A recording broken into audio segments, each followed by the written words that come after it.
ಯಾಕೆ ತೊಗೊಳತಿಲ್ಲ ಡ್ಯೂಟಿಗೆ? ಏನ್ ಪ್ರಾಬ್ಲಮ್ ಅದ? ಲೋಕಲ್ ಡ್ಯೂಟಿ ಯಾಕೆ ತೊಗೊಳತಿಲ್ಲ? ಏನ್ ಪ್ರಾಬ್ಲಮ್ ಅಂತ ಹೇಳ್ಬೇಕು ನೀವು. ಬಿಹಾರ UP ಒಡಿಶಾದಿಂದ ಬಂದು ಡ್ಯೂಟಿ ಮಾಡ್ತಾರೆ, ನಾ ಅಲ್ಲಿಗೆ ಹೋಗ್ಬೇಕಾ? ಇಲ್ಲ ಮೂರ್ ಸಲ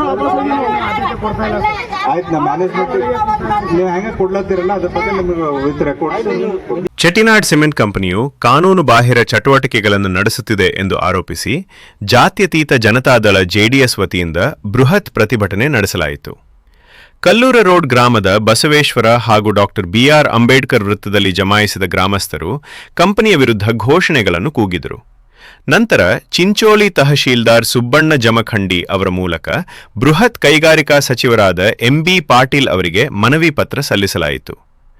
ಪ್ರತಿಭಟನೆಯನ್ನು ಉದ್ದೇಶಿಸಿ ಮಾತನಾಡಿದ JDS ತಾಲೂಕು ಅಧ್ಯಕ್ಷ ರವಿಶಂಕರ್ ರೆಡ್ಡಿ, ಚೆಟ್ಟಿನಾಡ್ ಕಂಪನಿಯಿಂದ ಸುತ್ತಮುತ್ತಲಿನ ಗ್ರಾಮಗಳಾದ ಕಲ್ಲೂರ ರೋಡ್, ಸಂಗಂಕೆ, ಭಕ್ತಂಪಳ್ಳಿ, ಗಂಗನಪಳ್ಳಿ ಸೇರಿದಂತೆ ಹಲವು ಗ್ರಾಮಗಳ ಜನರಿಗೆ ಅನ್ಯಾಯವಾಗುತ್ತಿದೆ ಎಂದು ದೂರಿದರು.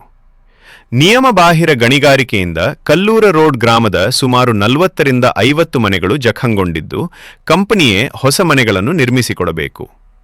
ಕಂಪನಿಯು ನಿಯಮಬಾಹಿರವಾಗಿ ಮಾಡುತ್ತಿರುವ ಕ್ಲಿಂಕರ್ ಮೆಟೀರಿಯಲ್ ಸರಬರಾಜನ್ನು ತಕ್ಷಣ ನಿಲ್ಲಿಸಬೇಕು. ಭೂಮಿ ಕಳೆದುಕೊಂಡ ರೈತ ಕುಟುಂಬಗಳಿಗೆ ತಕ್ಷಣವೇ ಉದ್ಯೋಗ ಆದೇಶ ಪತ್ರ ನೀಡಬೇಕು. ಕಳೆದ 10 ವರ್ಷಗಳಲ್ಲಿ CSR ಫಂಡ್ ಅಡಿಯಲ್ಲಿ ನಡೆದ ಕಾಮಗಾರಿಗಳ ಬಗ್ಗೆ ಸಮಗ್ರ ತನಿಖೆಯಾಗಬೇಕು. ಕಲ್ಲೂರು ರೋಡ್ ಗ್ರಾಮಸ್ಥರಿಗಾಗಿ ಕಂಪನಿ ನೀಡಿದ್ದ 40 ಎಕರೆ ಭೂಮಿಯನ್ನು ಹೈದರಾಬಾದ್ ಮೂಲದ ವ್ಯಕ್ತಿಗಳು ಕಬಳಿಸಿದ್ದು, ಅದನ್ನು ಮರಳಿ ಗ್ರಾಮಸ್ಥರಿಗೆ ಕೊಡಿಸಬೇಕು. 40 ಎಕರೆ ಗೋಮಾಳ ಜಮೀನನ್ನ, ಆ ಗೋಮಾಳವನ್ನ ಯಾರೋ ಆಂಧ್ರದವ್ರು ಬಂದು ಅವರು ಗೋಶಾಲೆ ಹಾಕಿ ಒಂದು ಬೋರ್ವೆಲ್ ಹಾಕಿ ಅವ್ರು ಇಲ್ಲಿ ಇದು ಮಾಡ್ತಾರಂದ್ರ ಸರ್ಕಾರ ಆಸ್ತಿ ಕಬಳಿಕೆ ಮಾಡ್ತಕ್ಕಂಥದ್ದು ಕೂಡ ನಡೀತಾ ಇದೆ ಇಲ್ಲಿ. ದಯವಿಟ್ಟು ನಿಮ್ ಗಮನಕ್ಕೆ ತರ್ತೀವಿ ನಾವು. ಅದನ್ನು ಕೂಡಲೇ FIR ಮಾಡ್ಬೇಕು. ಅವ ಯಾರೇ ಇರ್ಲಿ, ಅವ ಎಂತಾನೇ ಮೇಲ ದೊಡ್ಡವನಿರ್ಲಿ, ಅವನಿಗೆ FIR ಮಾಡಬೇಕು.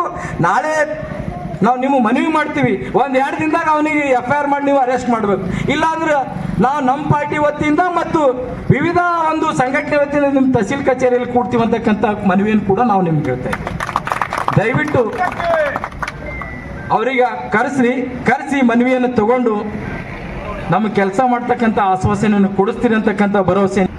ಯಾರ್ಯಾರು ಜಮೀನು ಕೊಡ್ತೀರಿ ಅವ್ರಿಗೆಲ್ಲರಿಗೂ ಒಂದೊಂದು ನೌಕರಿ ಕೊಡ್ತೀವಿ, ಒಂದು ಕುಟುಂಬಕ್ಕೆ ಒಂದು ನೌಕರಿ ಕೊಡ್ತೀವಿ ಅಂತ ಹೇಳಿ ವಾಗ್ದಾನ ಮಾಡಿದರು. ಅದು ಇಲ್ಲಿವರೆಗೆ ಇನ್ನೂ 25-30 ಜನರಿಗೆ ನೌಕರಿ ಕೊಟ್ಟಿಲ್ಲ.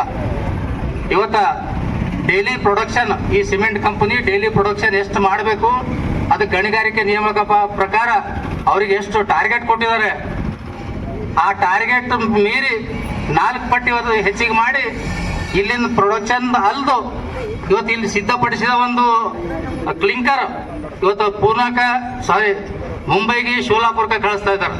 ಇದು ಕೈಗಾರಿಕಾ ನಿಯಮಗಳ ಪ್ರಕಾರ ಏನು ಮುಖಾಂತರ ಮಾಡ್ಲತ್ತಾರ, ಈಗ ಟ್ರಕ್ಗಳ ಮುಖಾಂತರ ಮಾಡ್ಲತ್ತಾರ. ಹಗಲು ರಾತ್ರಿ ಇವತ್ತು ಮೊನ್ನೆ ಒಂದು ಗಾಡಿ ಆಕ್ಸಿಡೆಂಟ್ ಆಗಿ ಇವತ್ತು 10-12 ಜನ ಇವತ್ತು ದವಾಖಾನೆಗೆ ಪಾಪ ಅವರು ಇವತ್ತು ಬಿದ್ದಾರ.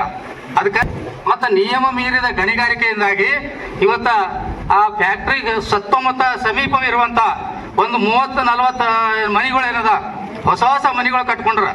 ಹೊಸ ಮನೆಗಳು ಇವತ್ತು ಬಿರುಕು ಬಿಟ್ಟು ಆ ಜನ ಪರೇಶಾನರ. ಆದ್ರೆ ಅವ್ರು ಯಾಕೆ ಇಲ್ಲಿಗೆ ಬಂದಿಲ್ಲ, ಅವ್ರಿಗೆ ಏನು ಪ್ರಾಬ್ಲಮ್ ಅದ ನಮ್ಗೆ ಗೊತ್ತಿಲ್ಲ. ಅವರೇ ಬಂದು ನಮ್ಗೆ ಭೇಟಿಯಾಗಿ ನೀವು ಹೋರಾಟ ಮಾಡ್ರೆ ನಾವು ಬರ್ತೀವಿ ಅಂದಾರ. ಆದ್ರೆ ಅವ್ರು ಯಾರು ಹಿಡಿದಿಟ್ಟಾರ, ಅದಕ್ಕೆ ಏನು ಕಾರಣ ಅದ ಗೊತ್ತಿಲ್ಲ. ಇವತ್ತು ನಿನ್ನೆ ಪೊಲೀಸರ ಕೈಲಿ ನಮಗೆ ಅಂದಿಸ್ತಾರ. ಪೊಲೀಸರು ಪಾಪ ಅವ್ರು ಯಾರು ಅವ್ರಿಗೆ ಫೋನ್ ಮಾಡಿ ಹೇಳ್ಯಾರ, ಅವ್ರ ಹೆಸರು ಹೇಳಿ ಸರ್ ಅಂದ್ರೆ ನಮ್ಗೆ ಹೇಳಿಲ್ಲ ಅವರು. ಅದು ಇರಲಿ ಒಂದು ಕಡೆ, ಹೋರಾಟ ನೀವು ಇಲ್ಲಿ ಹ್ಯಾಂಗೆ ಮಾಡ್ತೀರಿ, ಯಾಕೆ ಮಾಡಿಸ್ತೀರಿ, ಅವ್ರಿಗೆ ಮಾಡಿಕೊಡ್ಬೇಡ ಅಂತ ಪೊಲೀಸರಿಗೆ ಹೇಳ್ತಾರ ಅಂತವ್ರು. ಅಂದ್ರೆ ಈಟು ಮೀರಿದವ್ರು ಹರಿ ಇಲ್ಲಿ.